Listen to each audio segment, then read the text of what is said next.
hey, talk to me about doanything.com. What can I do with that, and how do I do? And I'm like, it's cool, man. So I've set up an agent that will analyze top creators on YouTube, the top 10 that I like. It'll take all their videos and give me 20 points. I mean, and then it links the video. It's really cool.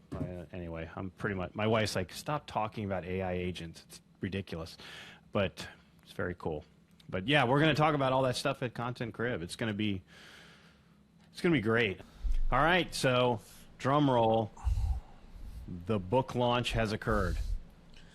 Yeah, I mean, I can't believe it. Yesterday was a super fun day. I mean, it was just a culmination of everything. I mean, it's been, it's just the messages were, resonating with the exact people I wrote it for. So a lot of, sellers, founders, leaders, and people in the business of, wanting to build trust. For people listening now that don't know, I wrote a book started about a year and a half ago, and it's called You Can't AutomAIte Trust. So it was developed for mostly as a sales blueprint, operating in the AI era with some AI tools, but to use it wisely.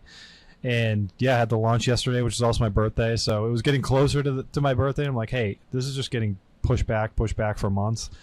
Why don't we just do it this day? It'll be super fun. Take the day off, do some marketing with it, and that's what I did. So cool. It was just a really fun day. It was still, took the day off from work, but I was still, I still had some other work to catch up on, but mostly, doing some of the book stuff, and it was just exhilarating, and it was, a culmination of a lot of hard work, and really exciting. So tell me, 10 years ago, did you ever think you would ever write a book? No, I didn't think, no.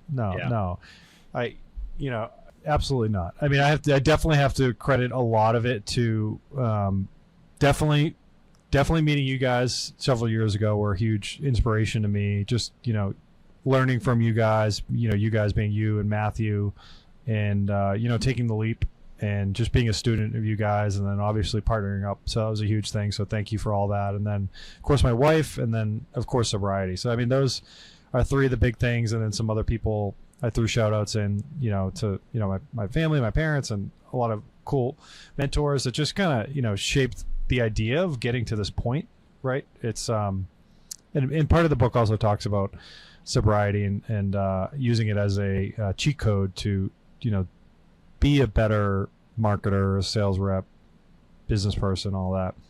And, and I was going to say, I have to say this because that was like Heron Foundation, like Chris Heron, so if you're older gentlemen like myself, you'll know about Chris Heron, and if you're from New England, you definitely know about Chris Heron. And he's well, first of all, he is drug addict and alcoholic, but he's sober now, and he's created all these different, he has, I should let you just say what he does, but he's got all these different clinics that he has set up, and he's actually been I follow a lot of the stuff that he says and he talked about, because as growing up, I knew about him, and he was just a fantastic basketball player that, his life turned to drugs, and now he's like helping people left and right, and he's just awesome dude. And he is from Boston. If you hear him talk, you know exactly where he's from. Yeah. So, so the Heron Project is a national nonprofit, and like you said, founded by a former NBA basketball player, Chris Heron, from the area. So the whole goal of the Heron Project is it provides free resources and support for people and families affected by substance use disorder. Heavy focus on, navigating treatment. There's recovery support, family support, all those things, and programs, and, prevention programs in schools and communities. And, their main mission is to inspire and support and empower people to live healthy, fulfilling lives free from the effects of drug and alcohol addiction. Like you said, he struggled with drugs and alcohol, professional NBA player. And then, 20% of proceeds of the book this first month will support the Heron Project, which is a national nonprofit helping individuals. So his local ties, and a big part of this book, in the book talks about, clarity, mindfulness related into sobriety. The book starts with trust and discipline and honesty and doing business the right way. So it just felt the most aligned to make the launch, it's something bigger than just sales, and really the inspiration for me to get here was definitely rooted in putting down alcohol, right? So I think that was a big thing for me, and yeah, just want to honor the kind of work that helps people rebuild trust with themselves, and I thought that was a big part of it. Yes, awesome. Like when I saw it, it's like, oh, that's so cool that you did that.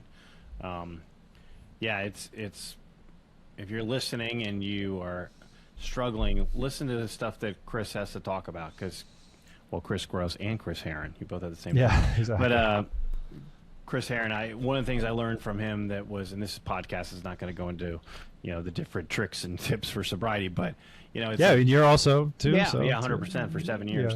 Yeah. It's like he said something very profound that I learned from him years ago. It's like everybody's journey is different. So not everybody's got to go to a 12-step program, but if you do, fantastic. That's awesome. Do it. Yeah. If your program is 3 steps and you want to go out in the middle of the desert and do what you want to do it. You do what works for you.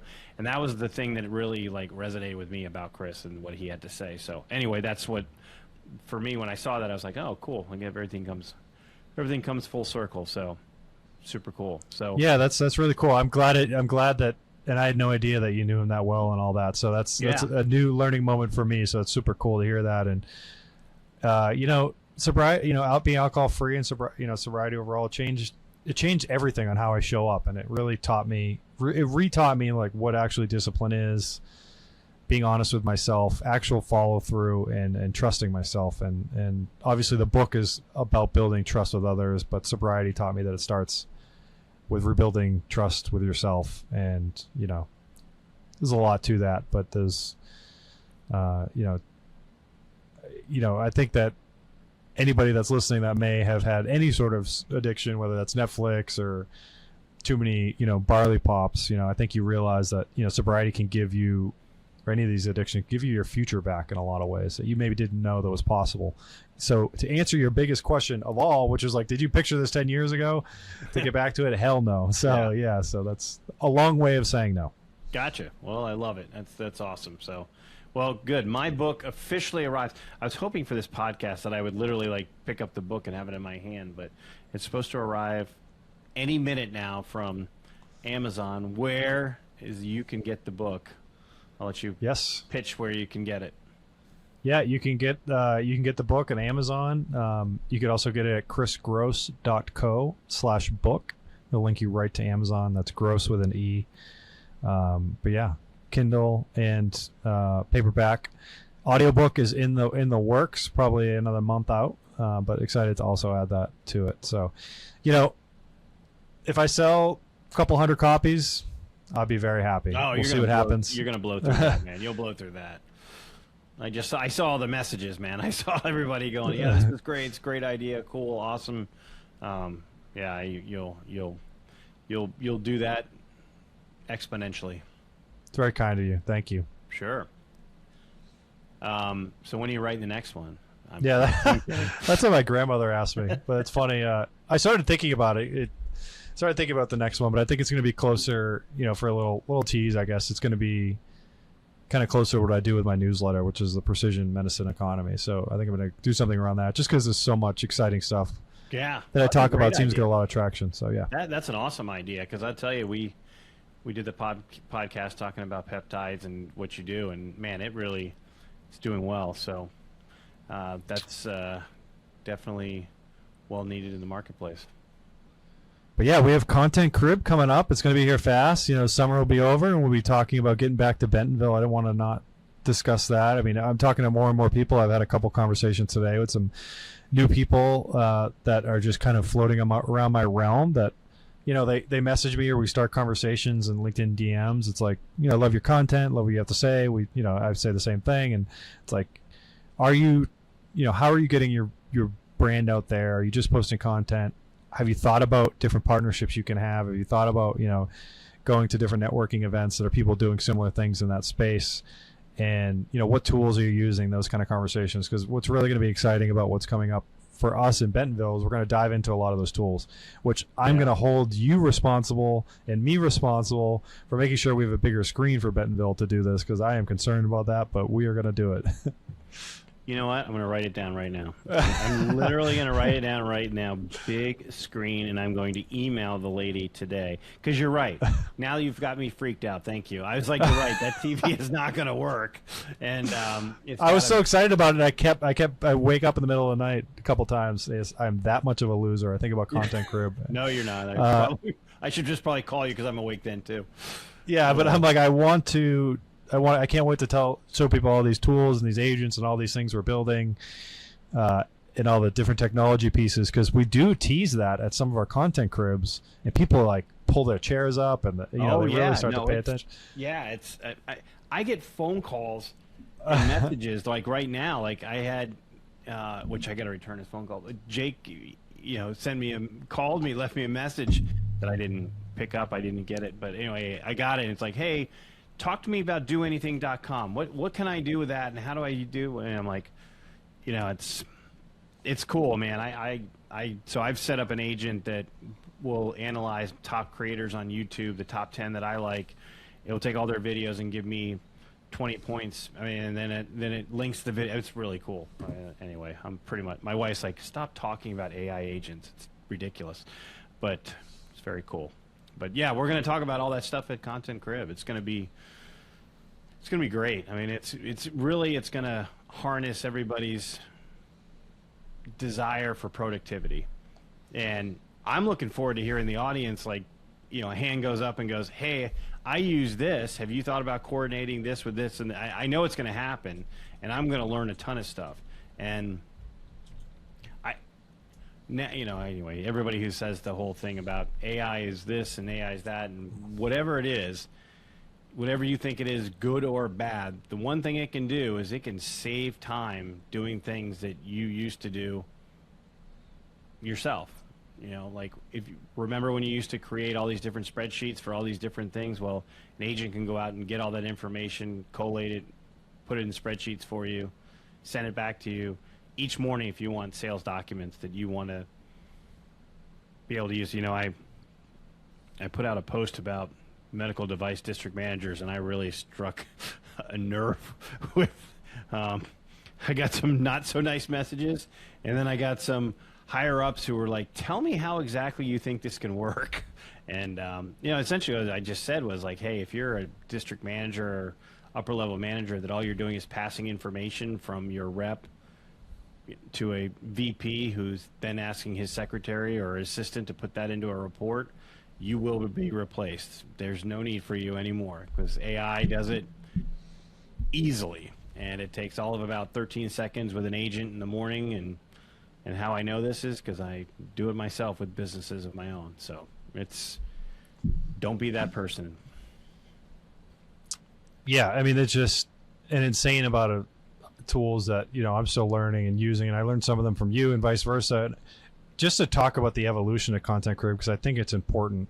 Just going from all the way back to number one, it started with we need to build a community. I wasn't there, but I've watched the video clips enough to know and heard enough stories. You were there in spirit. You were there in spirit. That is where it stared, right? So that is where it started in terms of we need to establish and build a community in the space. We have so many amazing people that we know, that we got to bring them all together. Yeah. 2.0 went to we taught people the art and science of digital thought leadership.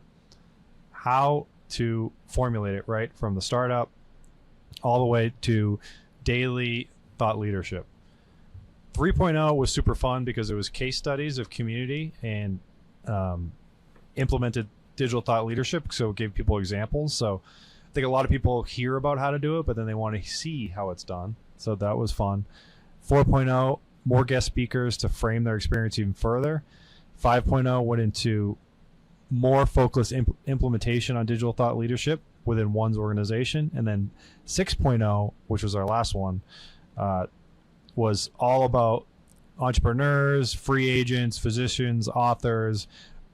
1 + 1 = 3, taking ideas, applying them, and building them to awesome businesses, and just being inspired to take everything they learned, everything we taught them, to use it to create their own businesses, create their own trust and authority and attention and pipeline. So amazing time. And then 7.0 coming up. Yeah, tools, AI, technology, all that fun stuff.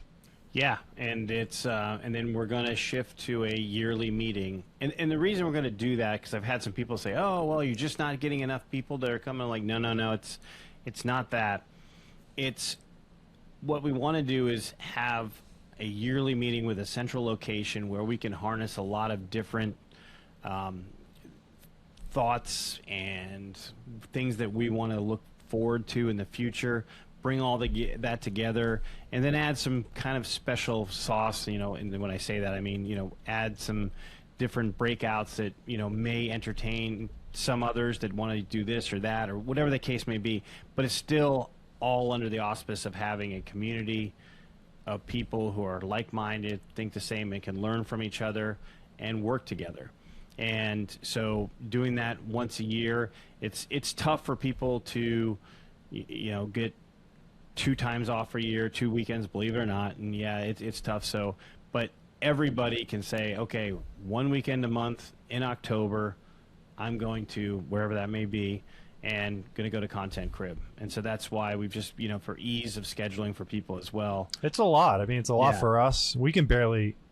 I still worry that we're going to schedule it and one of us not going to be able to make it because our wives didn't tell us about something we have to go to, you know? So it's like, that's a real family emergencies, sudden shotgun weddings. Who knows? I mean, I don't know. Who knows? Yeah. Yeah. Don't have any shotgun weddings and we'll be okay.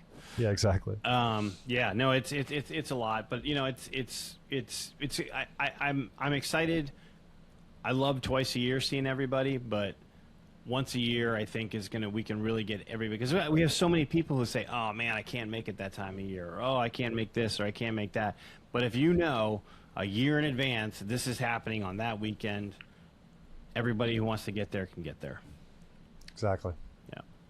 Yeah.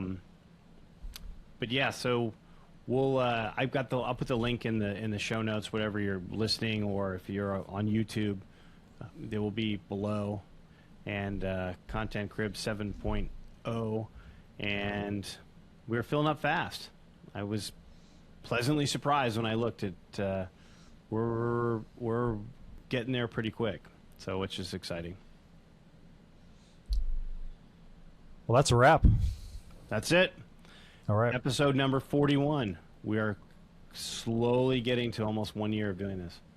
That's amazing. Yeah. That's amazing. See ya. See ya.